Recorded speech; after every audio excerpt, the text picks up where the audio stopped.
really talking about how to avoid crowding out private sector. What is important is that we remove ourselves from the relationship we're trying to establish between the private sector partner and the beneficiaries.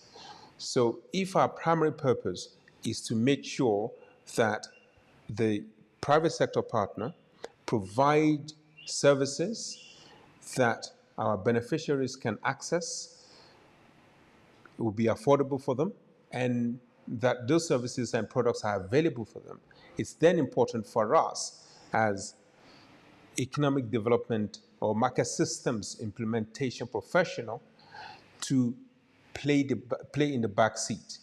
Let the private partner drive the relationship between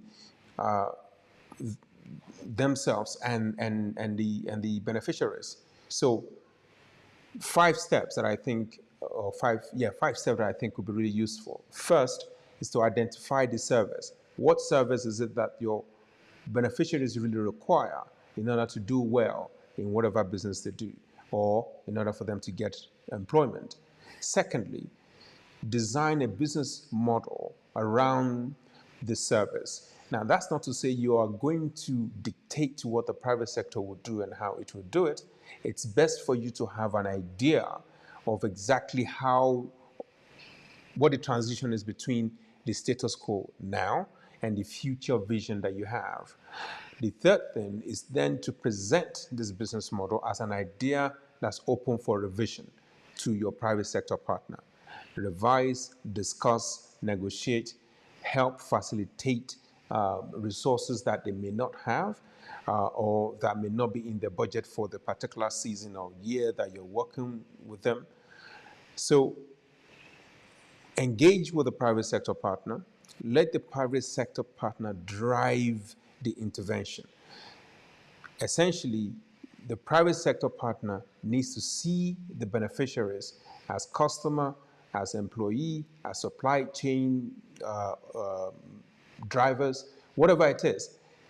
It's important that that relationship is formed between the private sector partner and the beneficiaries. The mistakes I've seen across board is you get intervention or development professionals playing the role of the private sector, or at least the most significant role of the private sector when engaging with the beneficiaries, or even always present themselves to the beneficiaries rather than present the private sector. And what that does is essentially crowd out the private sector partner. More importantly, it really limits the extent to which you can scale this up, because unless you are able to provide the same sort of support across all of the private sector partner in that specific supporting function, you have failed. So these are the steps that I think will be useful to avoid crowding out the private sector. Apologies for the first 90 seconds. 90 seconds is a serious challenge. I will certainly try as much as possible to try and make things a lot smaller so I can deliver it in 90 seconds.